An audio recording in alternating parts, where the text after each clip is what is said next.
we're going to get right into this. We're going to start with how to prioritize self-care in your life and what that looks like for you. I imagine that has changed as you've gone through this journey. So talk to us about that. Yeah. So actually, I never did it throughout my journey, which was part of the problem. And I think a very common sentiment that you'll hear from women that go through infertility is that, we're essentially giving up our bodies and sometimes our minds and everything else, towards this goal of conceiving a child and carrying a child. And so self-care really isn't a priority. And I think that's just in general, a woman thing and especially a mother thing. And so I really had to learn ever since a year and a half ago when we made the difficult decision to move forward as a family of two. Okay, how do I want to look at self-care again? What does that look like for me now? Because it's completely different than what it was when I was, going through my infertility journey. So for me, that looks like now, really focusing again on my overall health. And I'm not just saying, we're at the beginning of a new year when we're filming this. And so it's, everybody's resolutions or goals or whatever we're calling them now is in our heads. And, I don't want to go the whole, of course I want to lose weight. Of course I want to, feel better. But specifically for me, I really just want to be able to prioritize, joy in my life. And that's what, I really talk about with my clients too, is what makes you happy? What fills your cup? What, we don't have to live life at 80% just because we don't have children. We can live life at 100%. What does that mean for you? What do you value that will get you to 100%? And so, specifically for me, it's just moving my body in a way that feels good for me and being with my friends and family and, reading for pleasure and just stuff like the simple stuff that I think we overlook, but is really the day to day that really is important. Yeah, absolutely. Yeah. And I love how you dress. And I think that's just something that a lot of us face is when you're in the thick of something like going through all you go through to try to have a child. Sometimes the only thing you're so hyper focused on that there doesn't leave a lot of space for anything else. And so that can be really difficult. Taking care of your emotional health and physical health, because I know you had to see a correlation here and it had to take a toll both emotionally and physically. So talk to me about that. Yeah. And to give your listeners some context for that, I have suffered and been clinically diagnosed with major depressive disorder since I was 20 years old. So going on 17 years. So when that was a huge factor, even growing up in, did I even want children? Because I knew the struggles that I had gone through. And I was like, I don't know that I can really even watch my child struggle through that as well. So just to kind of put this answer in the context of, I do have a mental health disorder. And so that was even more difficult in, when I realized that I had infertility and was, going through that, because it really, a lot of times when you're trying to conceive, your doctors recommend you come off of those medications. And so that was very, that had a really negative impact on my mental and emotional health. And so eventually it got to the point during one of my pregnancies where, my OB was like, yeah, we just need to take care of mom. We need to put you back on those medications, because if you're not taking care of yourself in this way, you're not going to be able to take care of anybody else, especially, your unborn baby.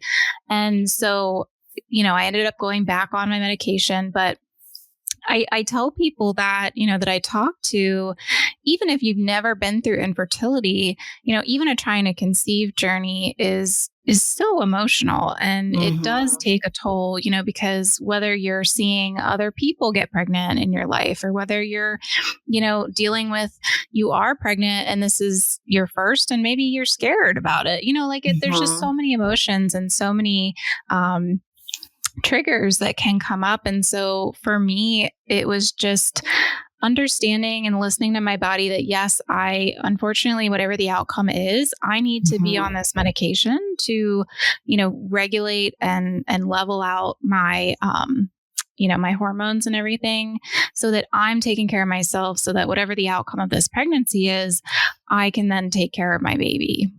Yeah. And be the healthiest version. And hats off to that doctor for doing that, because so many times, especially when it comes to pregnancy, I feel like the societal expectation is you do everything for the baby. And the irony in that is, if I'm not well, that hinders the baby being well. I personally need to be well, because I am the vessel. It's literally carrying this child. And we know that these things in multiple ways can get passed on to the baby. So it's so ironic to me what happens in these discussions. And unfortunately, it's usually people that have no basis or no background to make those decisions or indict those stereotypes that are the ones doing it. And I'm so thankful that you brought that up. Thank you for doing that. That's so powerful. That's so vulnerable. And yes, and that's why we talk about these. If you're not well, if you're not healthy, it is going to be impossible for you to show up well and healthy for yourself or anybody else. And that always has to be at the forefront of the conversation. And if you are surrounded by people or doctors or anybody in your life that don't feel that same way, then I think it'll go nicely into confidently setting boundaries and setting up some of what is healthy for you. What do you think of that? Yeah, it's absolutely right. And I was very fortunate to have, a doctor that she truly cared. She truly understood. I mean, I remember after my first DNC, she called me at home on her cell phone. I didn't even recognize the number, and she said, this is so-and-so, and I just want to check up on you and see how you're doing. And I thought, oh my gosh, I've never had a doctor, do that. And so, yes, there's a lot of them out there that, are very, I don't want to say pushy, but just maybe judgmental because they haven't been through this.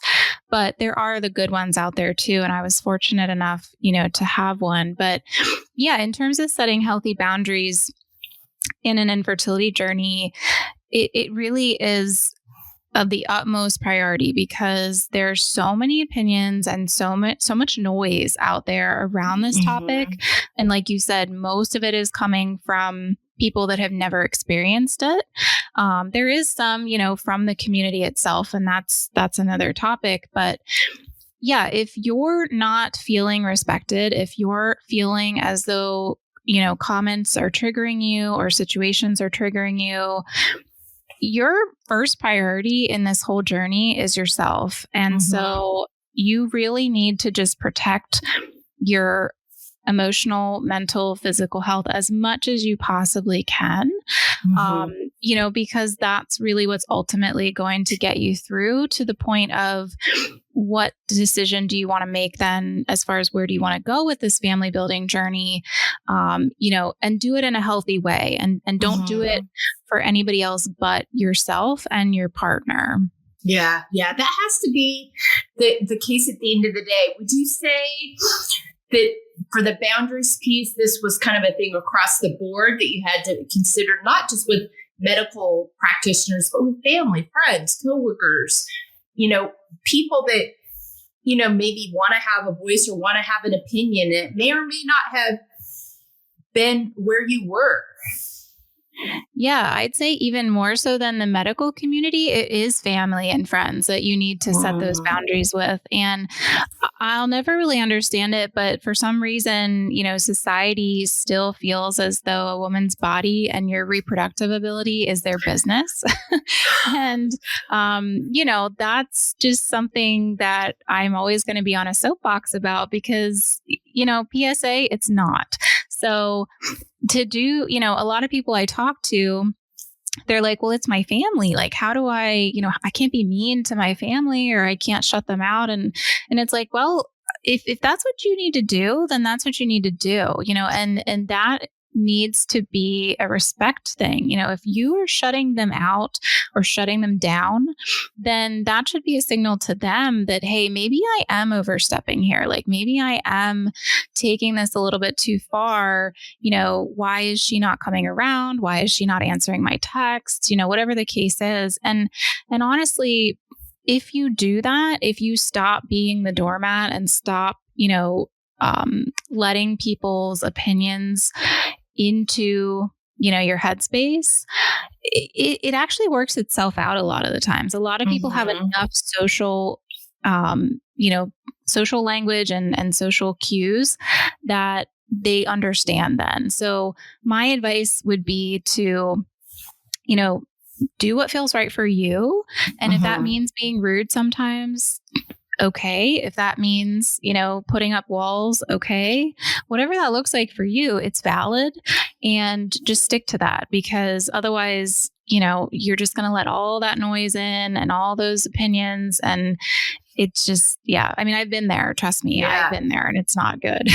No, and it's to your detriment. And I wouldn't even call it rude. It's more rude for people to impose their opinions on you in a situation they have no idea about. If they've never been through it, than it is for you to stand up and say, hey, this isn't working for me. And those that are truly care for you, those that are truly for you, they'll come around. They'll come around. And if they don't, then that may be telling you something else about that relationship. But you get to protect your peace. You have that right. You are worthy of that. And don't ever question that. So thank you for sharing that. I think that's really important. We hear so much, and it's getting better, but there's so much still about family, family, family. Family needs to be for you and about you and your biggest fan and supporter. It doesn't mean it's perfect, but there needs to be a space for open conversations and being able to say, this isn't working for me. This is hurtful. Can we approach it a different way? Can we talk about this? And if they aren't willing to do that, then it's okay for you to say, okay, then I need some space from you because this is damaging to me. Yeah. And it's difficult because, I think society in general is getting better at it, like you said, but there's also, I talk to so many women who are from different cultures or different religions where, family is the absolute pillar of their culture. And so, when a woman either can't have children or, doesn't want children, that is still very, very stigmatized. And my heart goes out to those women because they really don't get a voice. And that has to just be, as hard as an infertility journey is, I think that just not having that support, from your family and your culture has to just be even harder. I mean, it's not a competition of, oh, my journey was worse than yours, but, I just want to be able to talk to those women and say, like, if you feel like you can't talk to your family or anybody else, like, you can talk to me, or you can talk to the 1 in 6 of us out there that struggle with this. We're here for you and you're not alone. Yes, I think that's so powerful because that can be such a lonely place. And that 1 in 6 is a startling number. And I think we need to talk about that more too, and talk about we'll get into this a little bit later, but the lack of education that happens early on. You and I've talked about this before, and how we've got to start talking to people about this when we're in their sex education classes and the conversations you're having with your kids when they're preteens and early teens, and start letting them know and educating them. And letting them know also that as women and girls, your value does not escalate or decline on whether you choose to or can have a child or not. That stigma's got to stop in every single space. I don't care if it's a faith space, if it's a community space, where cultural space, whatever it is, that needs to stop because it is damaging, it is hurtful, and it's not valid. It's just not valid. It's not fair. And thank you for being that, because those women, and what that does to their emotional health, what that does to their mental health, how devaluing that is to them, and the shame that is imposed upon them for it is just, it's inexcusable. It has to stop, but it's still way too prevalent. Yeah. And if I can just add, I do want to give a shout out to all the supportive partners out there, because I was very lucky to have, I'm heterosexual, but whatever your orientation is, my husband is one of those that, I begged him to leave me, when we were first going through our journey, because we were diagnosed with unexplained female infertility, which I think is a lot of times, the first thing that comes about, because usually it's the woman who's tested. And so when we found that out, it was just this enormous sense of guilt and shame and worthlessness. And so I knew how much he wanted a family, and I begged him to leave me. I said, I do not, blame you at all. I just want you to go be with a woman who has the ability to give you children. And, he said, no. He said, I did not marry you for your ability to produce children. He said, I want my life with you. And if that means that it's just the two of us and our dogs, that's what it is. And so, I want to just give a shout out to those strong partners that are able to say that and able to stick by, their spouse or partner in this journey, because that is really tough. He gets a lot of pressure, from society as well as a man, as far as, well, why don't you, have a family to support? And so that's the other side of the coin. And so if you are with someone like that, just know that you're one of the lucky ones. And there's a lot of people that don't get that support at home. But yeah, just a quick shout out to all those really strong, partners that are there through thick and thin. Yeah. Yeah. I love that you shouted that out. I think that's so important. And also a call out there that we've got to make that the norm. That should not be something we have to shout out. That should be the expectation that that's what goes with these kinds of commitments and these kinds of partnerships. That should be the expectation. That should be just a given, but it's not. And so we got to change the narrative on that. You also brought up an important gender norm thing, that the pressure he gets. There's still too many of these expectations out there that the man is the provider and you should have these family and these children. And that's got to go too. We've got to change these narratives and these norms. And it starts when they're kids. It starts with telling them you're valuable the way you are, the way you are made, whichever route you take and feels most authentic to you, whatever life presents you, and how you choose to respond that is healthiest for you. So a lot that needs to happen there. So thank you for bringing that up. So important. And that makes a difference when you know you've got that person with you. My goodness. 100%. What that does for your emotional, mental health. Well, it manifests into your physical health, the stressors that manifest in that way. So thank you for all of that. So important to talk about those connections and those rocks boulders we still need to move. But thank you for being a place where these people can go to land if they don't have that with them. Absolutely. Support around them. How we can support ourselves and other women in living unapologetically, which really goes back to what we were talking about earlier of living out your story, your life, your journey unapologetically. You're doing that with the work you do. You've decided to be part of the solution and invite other women in and give them a place to stand. I also love that sometimes you will get on there and you will let people have it a little. You will vent a little, rant a little. I love it. I'm here for it. I'm like, if it needs to be said, let's say it and let's quit, and sometimes that can be a clue too of like, oh, because I've done the same thing at various times. And sometimes it's like, okay, I probably need to dive into that more, but also this needs to be said. This needs to be heard. This is happening and it's not okay. So those are some ways that you show up. But talk to me about that journey and talk to me how you got to deciding that having this podcast in this community was necessary. Yeah. And so I guess, just quickly, my story is 8 years, worth of struggle with infertility. And at the end of that, we did decide, okay, we are going to remain childless after that. That was our decision. And so one of the things that, I want the listeners to know is that we did not share any part of our journey with anyone during that. And so it it might seem a little odd that now I'm so vocal about it, having gone 8 years and never said a word, even to, I just had my mother on the podcast and she was like, yeah, I knew you had one miscarriage, but I had no idea that you were even trying again. I had no idea you had subsequent miscarriages. So, I mean, it was a complete secret. And I say that, because I don't want to be touted as this. I mean, yes, I'm bringing a voice to it, but it wasn't always that way. And that's okay. Like, if you're not comfortable sharing it, that's okay.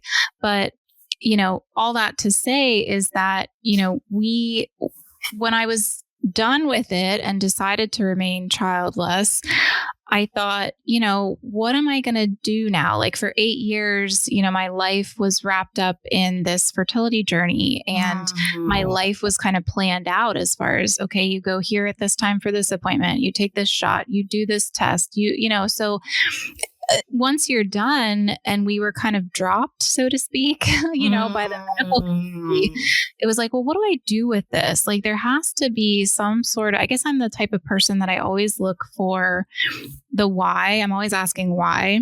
Yeah. And, maybe to the detriment or annoyment of my husband, but, and I'm like, why did this happen to me? Why did I go through all this? And I started the podcast, honestly, because I am an introvert by nature. I don't really like being in front of the camera, but I needed an outlet to just share my story.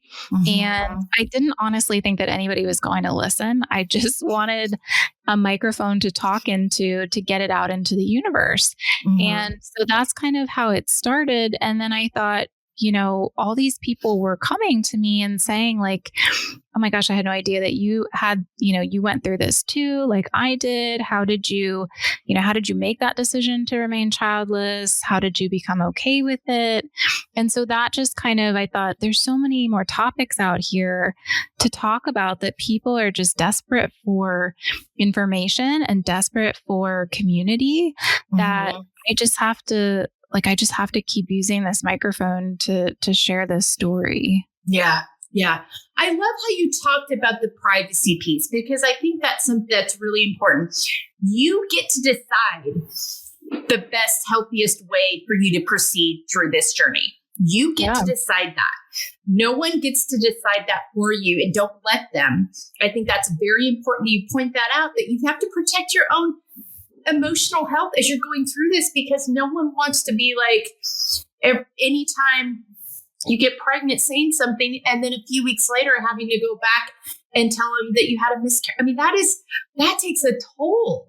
And so so you get to decide to protect your peace, and you and your partner kind of go on this journey together on that. I think that was a really important, you don't owe anybody anything in terms of an explanation of what you're experiencing. I think we have to release that as women. We feel like we've got to explain everything, share everything with our moms, with our families, with our sisters, whatever, grandmas, whatever the case may be, best friends.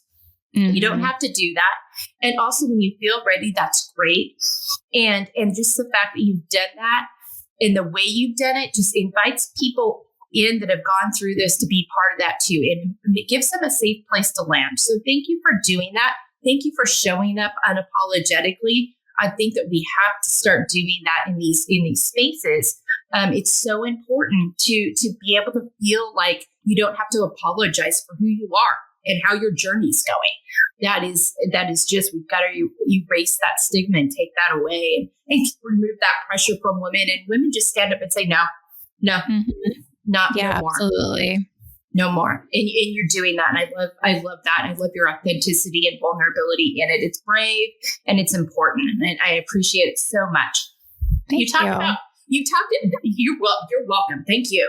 You mentioned why earlier, so this will go nicely into this, but the importance of setting and coming back to your why and your values in everything you do. And this will kind of go hand in hand with living out of your own expectations, which is the next talking point. But talk to me about the space that the why and the values played in making the decisions you've had to make along the way. Yeah. I mean, my why for, what I'm doing now is really, like I said, I just felt so isolated and so alone, and having not shared my story throughout it, I just had all these emotions and all these feelings bottled up. And yes, I could talk to my husband about it, but on a base level, he's a man, I'm a woman. And so there's always kind of that disconnect. And I thought, I just need other women to talk to. Like there has to be, and back to your point of like, revising education, sex ed in this country, I never even knew that infertility was a thing. I mean, growing up, it was like you were just taught, don't have sex because you're going to get pregnant and your life's going to be ruined. And so, I went on birth control for 20 years and then I come off of it and I'm like, why am I not getting pregnant? And so the why is bigger than just like wanting to coach these women and wanting to have the podcast. The why is also wanting to try to change the education system that we have in this country and letting women and girls know that, there is only a certain period of time that you can get pregnant. And there are instances when you can't get pregnant. Yeah. And so I think it's just, I don't know, it's just morphing into this like bigger purpose that is just really kind of been festering in my head for a while of, we're just being taught things by omission, like they're purposely leaving this stuff out. Yes. And I think it's just because of our society saying, we don't want to talk about it, like we don't, it's still, we're doing better, but it's still stigmatized. And so let's just omit it from the curriculum and act like it doesn't exist. And that's such a disservice to all of us, including men, like they can have infertility too. Yeah. So that's really the why is like, this is just inherently not true that you can just get pregnant whenever you want. And so we need to people need to know that. Young girls, young boys need to know that. They need to know that at the early age. And that takes the shame and stigma and expectation off of so many things. This can't happen. It happens sometimes. That's okay. And it removes all of those value pieces, those shame pieces for men and women, for boys and girls, knowing these things are possible. You need to know about them. There are resources out there. Also understanding sometimes what you put into your body matters. So if your doctor or if somebody is asking you to take something, ask for the long term. Get specific about the questions. But these, girls and women need to know that because no one told me that.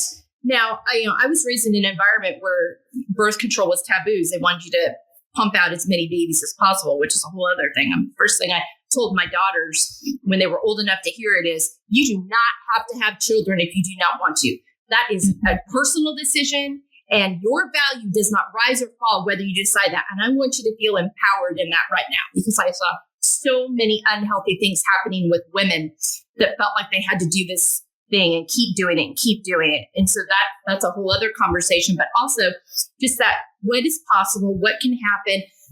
Don't be afraid to advocate for yourself. But it's got to start early. So it's just part of the conversation that, yes, I can get pregnant. These things could adversely affect it.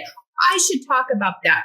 I need to know that these are the years that fertility is possible. I need to know that this can happen with me or my partner. My partner and the boys. Okay, that can happen. No big, that's just a part of life. No shame, because there's so much shame for men. They're the problem. If they can't, so there's that piece too of their manhood. What the heck is that even? That's just ridiculous. So there's all those stigmas. So talk to them about it when they're 12, 13, 14. Yeah, they'll giggle, laugh, whatever, but educate them, empower them. And parents have those conversations too.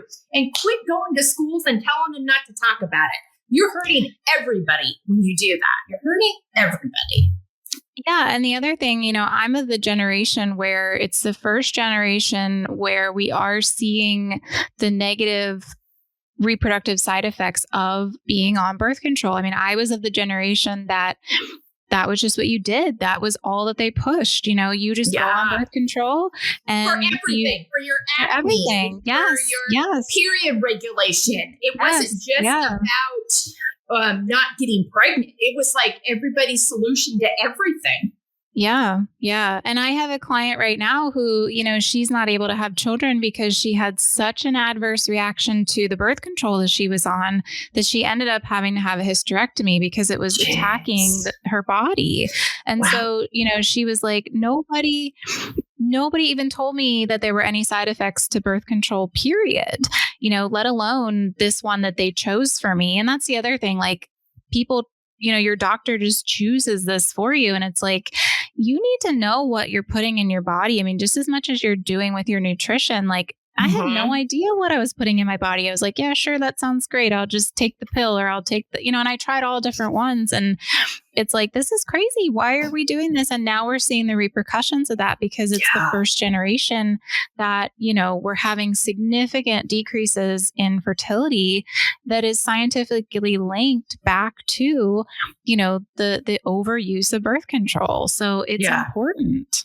It is. It's important. It's also to know all the options that are available in birth control. Yeah. There's more than just the pill. And I think that's because it's like, don't get me wrong, we are not anti-birth control, but we need to talk about all that's available, all the options, not just the pill. And we need to know the ramifications of that so we can make informed decisions about how to utilize these things and the effect that they have on our bodies. And that conversation has to start. If you're old enough to have a period, you're old enough to have a baby, you need to know what's happening to your body and what your choices are. Right. Yeah. And good for you for like talking to your daughters about that and allowing them to understand that it is a choice too.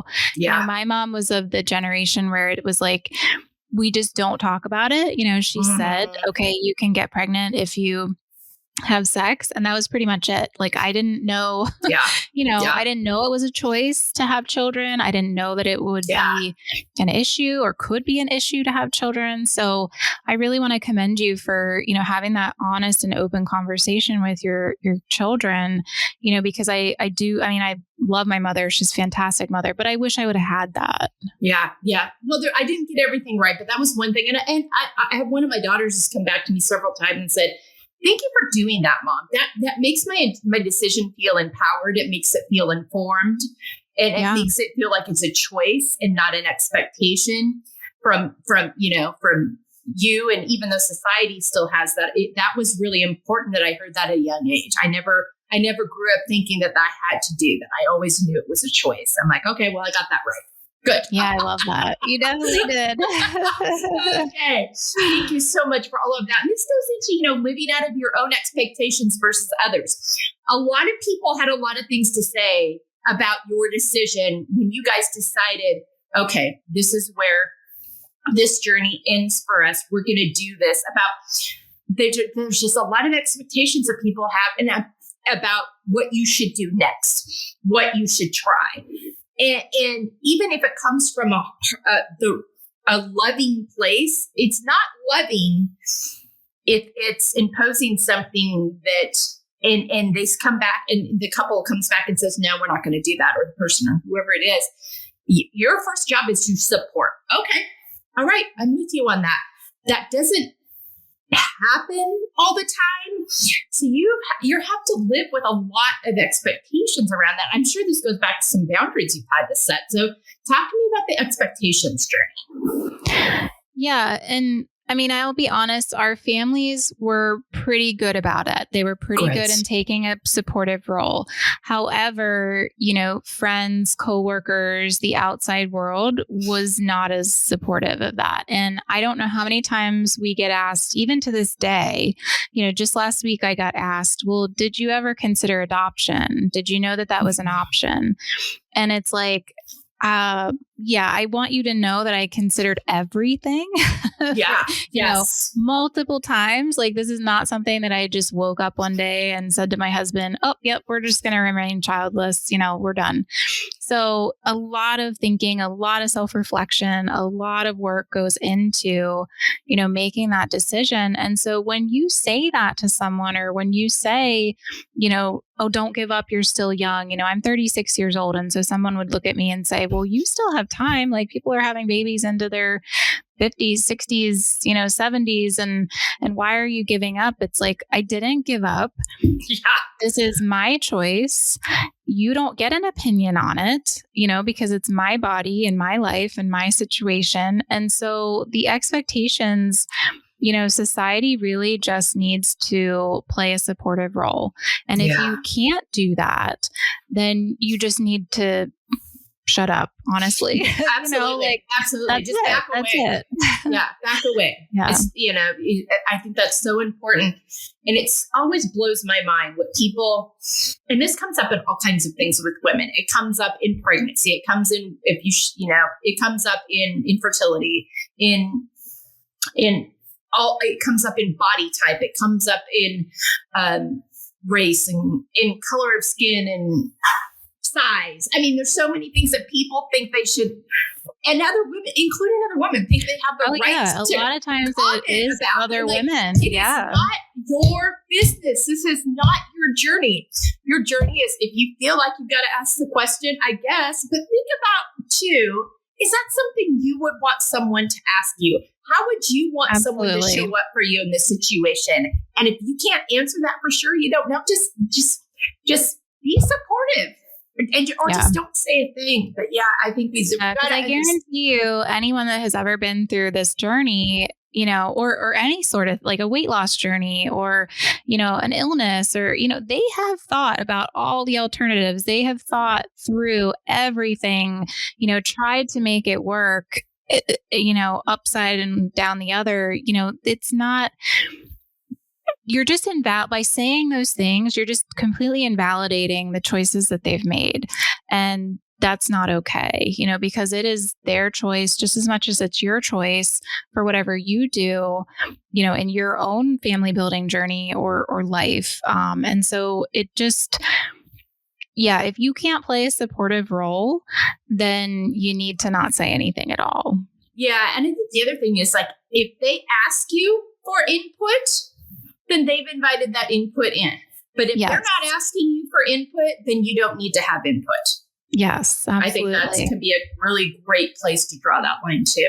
Thank you so much for expanding on that. Also, real quick, I want you to talk about some language here that I don't think people understand, that there's a lot of opinions about out there that are interesting and sometimes inflammatory.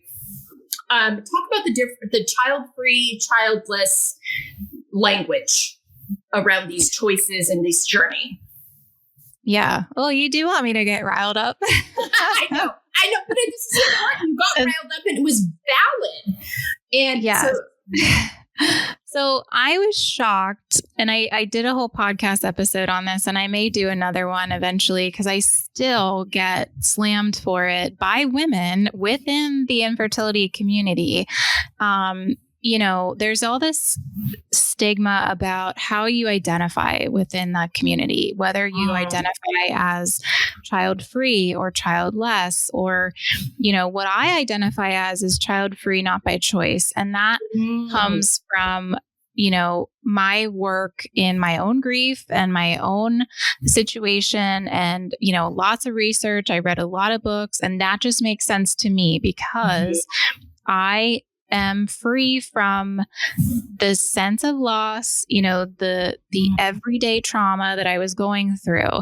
I am not free in terms of I didn't want, children. I hate children. Like that's what the widespread definition or widely accepted definition of child free is. And that is fine. That is completely fine. What I am saying though, is that do not come at me for identifying as child free, even though I wanted children, because I'm putting that not by choice behind it. So I don't, me personally, you can again feel however you want and identify however you want. Me personally, I do not like the childless connotation because I am not less than any other woman. I'm not less than any other human being.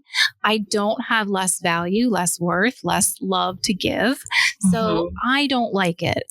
And I find that even in these support groups that I'm in, I can't say that I identify as child-free, not by choice, because whenever somebody sees that child-free, they immediately jump down my throat and say, well, you shouldn't be here. You're not welcome here. Like, you need to be in this other group where people are, hate children or never wanted children. And it just astounds me because it's like, we're all just trying to find our way in this space. We're all just trying to find our voice and feel like we're supported. And it's the people within the space that are being the most unsupportive. And we're worried about the semantics of some stupid label rather than the actual human being. And so I don't care if you identify as childless and you're happy with it and that makes you feel good. Like, that is completely fine, but that's how I identify. And so I want that to be a safe place for me too. Right. I think you said something really important here. Has to be remembered is you get to decide. Each individual gets to decide what's the healthiest way for them to navigate this, call this, represent this, what represents healing in them. And it's really interesting, but I think it's also a signs of lots of pain that a lot of these women still have to work through because it is painful. Yes. And so sometimes if you're still feeling pain, it can come out in very toxic ways. And so some of that is not giving them an excuse, but it's also like, if you're having that visceral of a response to someone else's identity, it's probably letting you know you have some healing to do and some things to dive into with that. But and somebody, reached out after one of the blasts I got in the group and said, just remember that hurt people hurt people. Yeah. And it just goes back to what you said just now. And it's so true. And I'm not saying, I'm always going to be on this journey. It's not something that you're ever truly healed from. Right. And so, I still have days where I feel the pain and the grief, but, I've given myself the tools to work through that. And so it's not okay for you, in your own pain and your own grief that you haven't worked through to attack somebody else for the work that they've done. Yeah, I think it's very important to remember is like when you're in those groups, you're there to show up to be supportive of each other. So just be mindful of that in the language, and you each individually get to decide what feels most authentic, most healthy to you. One more thing I want to talk about too is out in the world, in the workspaces, in family dynamics, for couples and women that don't have children, there is this underlying different treatment that goes towards whether it comes to workload, whether it comes to who's going to host Christmas or Hanukkah or Thanksgiving dinner or whatever it is. So talk to me about that piece, because I think that's very important too. Yeah. And I love, I love the work that Sam Walsh, I don't know if you follow her on Instagram, the Non-Mom Network, but she's been really vocal about this and had an article come out last month about, quitting her job in retail because she was tired of, basically pulling the weight of the mothers that, always got priority time off. And I just want to preface this by saying, I do not think that it's an employee issue. Like, those moms deserve time off just as much as I deserve time off. The thing that I want to have a conversation about and bring awareness to is that, unfortunately, there is stigma in the workplace for people that do not have children, male or female. Mm-hmm. We are basically looked at as if our time isn't as important, or we have more time to devote to our jobs than someone that has children. And whether, I understand, I wanted the children. I wanted the canceled schools. I wanted the call from the nurse saying like, yes, come get your child because they just threw up in the cafeteria.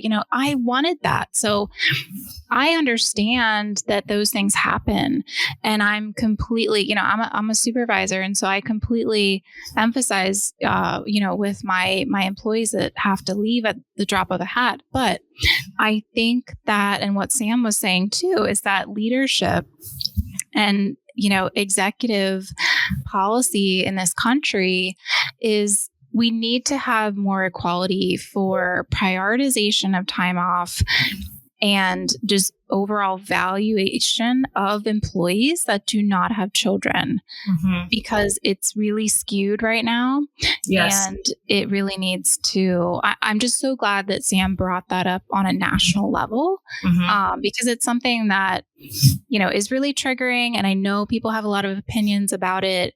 And again, I'm not saying that people with children should not get time off, but just because you have a newborn, maybe I have an elderly parent that I'm caring for, or maybe I have a brother or sister, who has a disability that I'm caring for, or maybe I just want time off too, around the holidays to spend with my family. So it just needs to be more equal. Yeah. And that shouldn't be done through an employee to employee aspect. That just causes too much tension. Yeah. It needs to really come from the top down. And so I hope that, Sam's article, and by continuing to talk about it, we just continue to open the conversation in a mature way to understand that changes need made. Yeah. I think something really important to say here is this is a great example of two things can be true.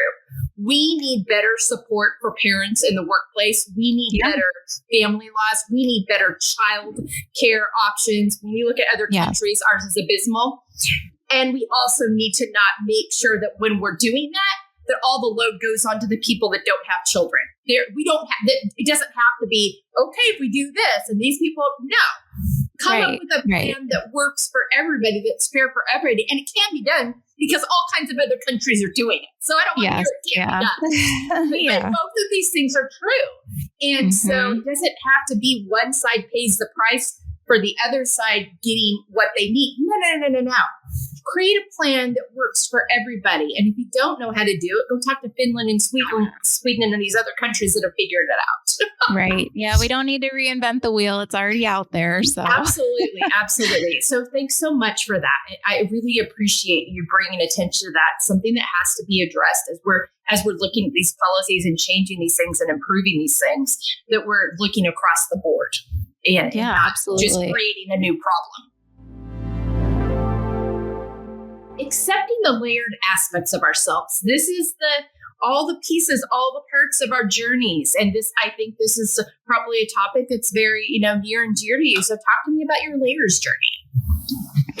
Yeah. I mean, essentially, I wanted to find a way that I could use the things that I learned in my grieving process, to help both myself and others validate their stories by doing the work to keep moving forward. And so my decision, and I think this is something that needs talked about, my decision to stop pursuing something was the decision to stop pursuing something that was essentially destroying everything good about me and my family before it delivered anything worthy. And so before it took more from me than it would give, because fertility is never a guarantee for any of us. Yeah. Before that happened, I just I had to find a way out. I had to realize that, this was not my path for whatever reason, and that there are more aspects and more layers to me than just my reproductive ability. And so before that one layer took everything else good in my life away from me, I had to just make the decision to change and pivot. And I have not for 1 second regretted it. I felt extreme relief when we had come to that decision. And I just want people to know that it is an option and it is a choice, and it's an okay one for you to make if that's right for your situation. Yeah. Thank you for that. So important. All those things and all those, it's so important in how you care for yourself, how you see yourself, being able to understand that, feel that, communicate that, and be able to, have that space of this is part of my journey. This is part of who I am. But you also, I think, have done a good job of this doesn't define you. This infertility journey doesn't define you. And I think so many times, it's hard for women and men sometimes too. This is just, it's a part of your journey. I don't want to demagnify the impact it has. But you are so much more than your ability to have or not have children.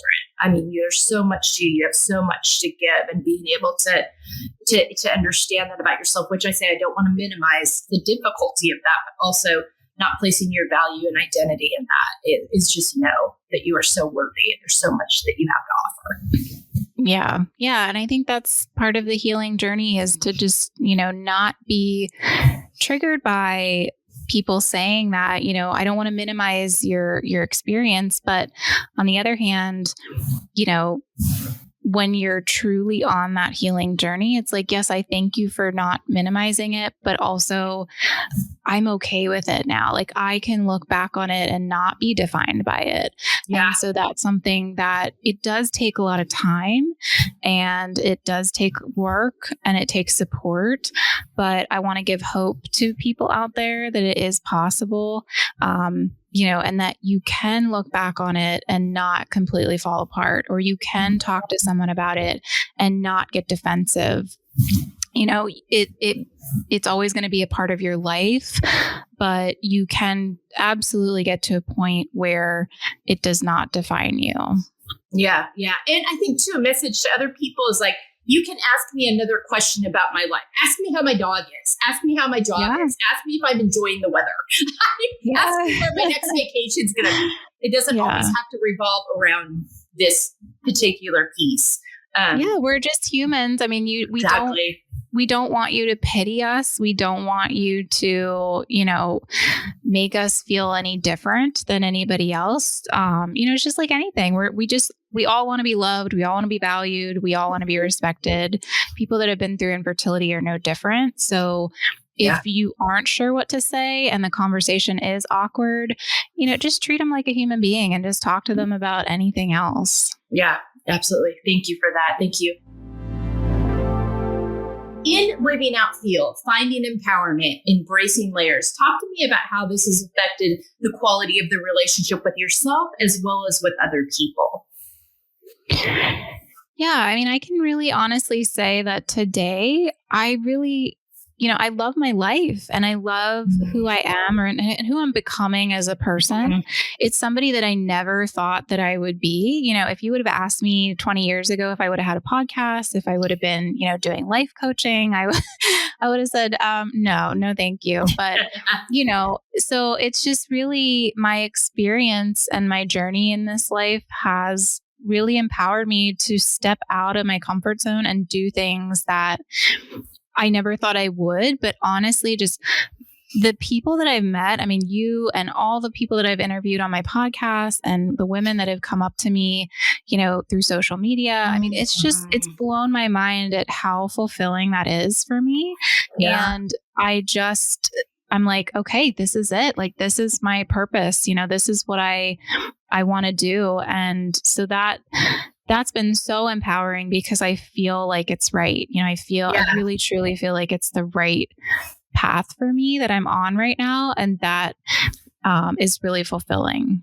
Yeah, absolutely. Absolutely. And I think when you're able to show up that way for yourself, you're then able to show up that way for others. And you're not asking unhealthy expectations or things from relationships because you feel that good about yourself and the journey you're on. And it takes the pressure off those other relationships to be something to you that they're not designed to be, I think, too. Yeah. And I think the older we get, the more we just tend to not care as much what other people think. True. Yeah. Wait till you're 54 like me. Oh yeah. You really I know. And so I feel like I'm even there now. I'm like, okay, I don't want to do that, or I want to say no to that, or I don't really feel into it tonight. Like with my husband's family, we have Wednesday night dinner every Wednesday night. And sometimes I'm like, I don't want to do it. It's nothing against your family. It's nothing against you. Like, I've worked 12 hours. I just need to decompress. And so it's like saying no to that just feels so good, but also respecting that relationship and making sure that, I'm not just riding off into the sunset and these people will never see me again. But that feels empowering in terms of keeping those relationships healthy while also making myself feel fulfilled and cared for, if that makes sense. Absolutely. And I think you have a healthy approach where you see it as a choice instead of an obligation. And when it's a choice, that's always automatically empowering. Yeah. Yeah. Choice is empowering, period. So yeah, absolutely. Yeah. Absolutely. Thank you for that. I think that's a good thing to remember for people. We are down to our rapid fire. Name 5 activities that nourish you. Riding my horse, reading, walking my dogs, traveling with my husband, and spending time with my family. Yeah. Good. All right. And 5 words on how you want to feel the next 6 months. I want to feel, so my word for 2024 is transformed. So I want to continue to transform. I do also want to feel content, in what I'm doing in my business and moving that forward. I want to feel that I'm still learning. I want to always be learning. I want to always be, reaching out to people who are further ahead on this journey than me and just, soaking up that information from them.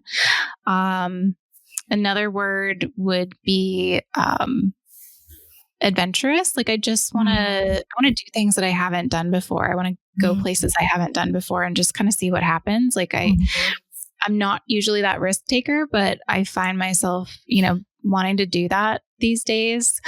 And I think the 5th word would just be, peace. I want to continue to work towards finding my peace and what that looks like for me and my family, and just really embrace that. Yeah. Oh, Charlie, so good. All right. I want you to tell people where they can find you, where they can follow you, all the resources you offer. This will be available on our website, embracinglayers.com, on the resources page. So don't worry if you're driving down the road or can't grab a pen to write this down right now, but I want to give you an opportunity to share while we're on here. Yeah, for sure. So the best way to get a hold of me is usually on Instagram at Life Beyond Infertility. I do have the podcast of the same name, Life Beyond Infertility. So it's anywhere you listen to your podcast, Spotify, Apple, Google, all that. And then also I would just encourage people to sign up for my weekly newsletter. That's where I send out just, what's going on in my life, things that I've got going on coming up, and just little things that I've learned along the way if you're really struggling. And then, so you can do that at my website, which is just charliedice.com. Sign up for the newsletter there. And yeah, I'm working on a community. I'm working on a book, which who knows if it'll ever come to light, but we're getting there. So yeah, I've just got a lot of stuff going on that I'm really excited about. And just thank you for the opportunity to come onto your platform today and share that. Absolutely. Absolutely. I think it's so important for our women to know this resource is available. And I will tell you, I get Charlie's weekly newsletter. I don't have an infertility background. I did have a miscarriage, but I don't have a full infertility background. But I will tell you, it's very informative for me because I know people that have. And it's just important information. It's part of that learner thing. So I would encourage you, even if this isn't part of your journey, I guarantee you know somebody who does, whether you know it or not. And it's just good information to have, to stay informed, to be learning, to be aware. I think it's there's a lot of power in that too. And just to know the things that are happening. And also too, if you just want to see, where Charlie goes with this, when she has the book, because I'm confident that will come at some point. Those things have a way of working themselves out. And I just share about, my dogs and Disney and books. And like you said, it's just me. So if you want, more information about, how to kind of live this childless after infertility life, that's really more what it's about. I don't want to box people in and feel like you said, like you can certainly subscribe without being on an infertility journey or having gone through it. Or maybe you have a friend that is going through it and you just want to be, more cognizant of how to speak to them and how to support them. So, it's just a good little weekly thing that comes out to just keep in touch with people.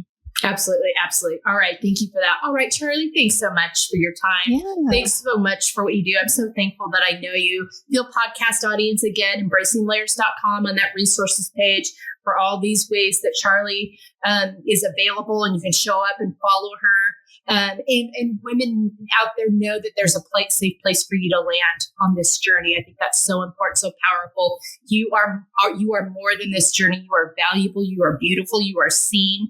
You get to walk through it however it feels healing and helpful and supportive to you, and know that these resources are available. But and if you happen to be sensitive and empathetic to those that have, and think about what you say and how you show up in that and what's going to be best for them, and you just take a moment to stop and think, it would be my takeaway also today. But we hope this has been informative and helpful for you. And we love you all, and have a great week.